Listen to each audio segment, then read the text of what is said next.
بسم اللہ الرحمن الرحیم۔ اللہ تعالیٰ کے کام بھی بہت نرالے ہیں۔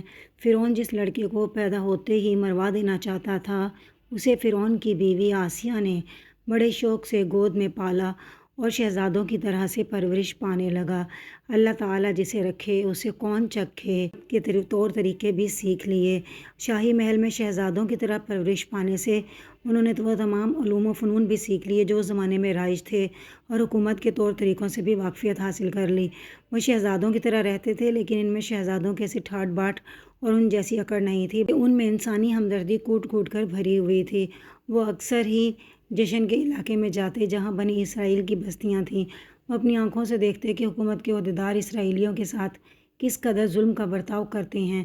ان کا قصور یہ تھا کہ وہ فرعون کی خدائی کو نہیں مانتے تھے، بلکہ اللہ تعالیٰ کے سوا اور کسی کو عبادت کے لائق نہ سمجھتے تھے۔ فرعون بلا وجہ ہی ان لوگوں پر ظلم کی انتہا کر دیتا تھا۔ حضرت موسیٰ کا دل بہت ہی ان کے لیے نرم ہوتا، لیکن وہ اس کے خلاف کھل کر آواز نہیں اٹھا سکتے تھے۔ البتہ وہ مختلف تدبیریں اختیار کرتے رہتے۔ انہوں نے حکومت کے عہدیداروں کو سمجھایا کہ لگاتار کام کرنے کی وجہ سے یہ لوگ کمزور ہو جائیں گے، ان کی صحت خراب ہو جائے گی، کارکردگی گھٹ جائے گی، جس سے حکومت کو نقصان ہوگا۔ انہیں ہفتے میں 1 روز کی چھٹی دی جائے تاکہ ان کو آرام کر کے وہ اپنی حکومت بحال کر سکیں اور ان کی تندرستی قائم رہ سکے۔ فرعون کے سرداروں کے وہم و گمان میں بھی نہیں تھا کہ جس نوجوان کو وہ اپنا دست و بازو سمجھ رہے ہیں وہی ان کے دست و بازو کو توڑ دے گا، ان کی حکومت اور طاقت کا خاتمہ کر دے گا۔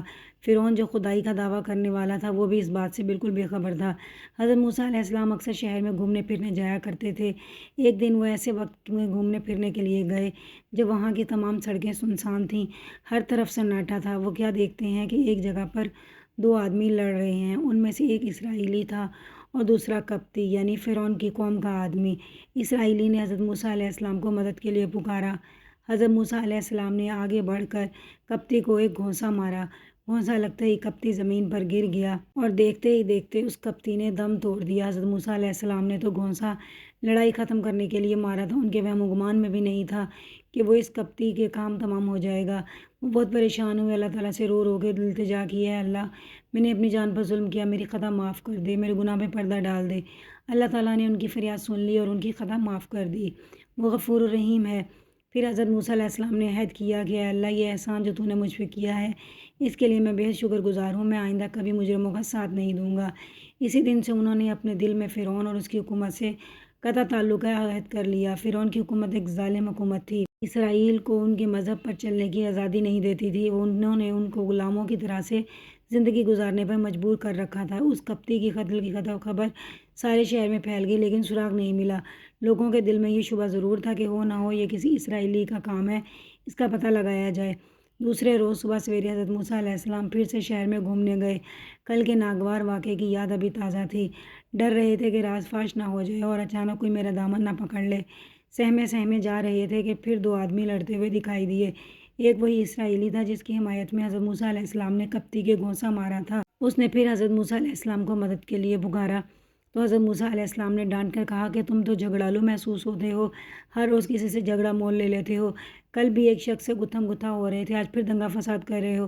یہ کہہ کر وہ جھگڑا ختم کرنے کے لیے آگے بڑھے۔ اسرائیلی یہ سمجھا کہ جس طرح انہوں نے کل قبطی کے گھونسا مارا تھا، آج گھونسا مار کر میرا کام تمام کرنا چاہتے ہیں، اس لیے وہ چلا اٹھا کہ آج مجھے بھی اسی طرح قتل کرنا چاہتے ہو جیسے کل ایک شخص کو قتل کر چکے ہو۔ تم اس ملک میں ظالم بن کر رہنا چاہتے ہو، اصلاح کرنے والے نہیں بننا چاہتے۔ اس اسرائیلی کی زبان سے ان الفاظ کا نکلنا تھا کہ حکومت کو خبر مل گئی کہ جس قبطی کا قاتل ڈھونڈ رہے تھے وہ تو حضرت موسیٰ ہیں۔ بس پھر کیا تھا، ان کو گرفتار کر کے ان پر قتل کا مقدمہ چلانے کا فیصلہ ہو گیا۔ مگر اس سے پہلے کہ کوئی افسر حضرت موسیٰ کو گرفتار کرتا، حضرت موسیٰ کے ایک خیر خواہ نے اطلاع دے دی کہ تمہاری گرفتاری اور قتل کے مشورے ہو رہے ہیں، جان کی خیر چاہتے ہو تو فوراً یہاں سے نکل جاؤ، میں تمہارا سچا خیر خواہ ہوں، میرے مشورے پہ عمل کرو ورنہ پچھتاؤ گے۔ یہ سنتے ہی حضرت موسیٰ علیہ السلام دارالحکومت سے بھاگ نکلے تاکہ جتنی جلدی ممکن ہو سکے فرعون کی سلطنت کی حد کو پار کر جائیں۔ بات یہ تھی کہ اللہ تعالیٰ نے جس مقصد کے لیے حضرت موسیٰ علیہ السلام کو فرعون کے محل میں رہنے کا انتظام کیا تھا، وہ مقصد تو پورا ہو چکا تھا۔ وہ حکومت کے کاروبار اور حکمرانوں کے طور طریقوں سے واقف ہو چکے تھے۔ انہوں نے شہزادوں کی طرح پرورش پائی تھی، اس لیے فرعون اور اس کے سرداروں سے بے جھجک گفتگو کر سکتے تھے۔ ان کے دل میں فرعون اور فرعونیوں کا ذرا بھر بھی رعب و خوف نہ تھا۔ اب ان کی تربیت کا دوسرا مرحلہ آ گیا تھا جس کے لیے فرعون کا محل موزوں نہ تھا۔ قدرت کی طرف سے ایسے حالات پیدا ہو گئے کہ حضرت موسیٰ علیہ السلام کو مصر سے نکلنا پڑا۔ اگر آپ کو ویڈیو اچھی لگی ہے تو اس ویڈیو کو لائک اور شیئر کر دیں اور اس چینل کو سبسکرائب کر دیں۔ اس چینل پر آپ کو مزید معلوماتی ویڈیوز اور وظائف دیکھنے کو ملیں گے۔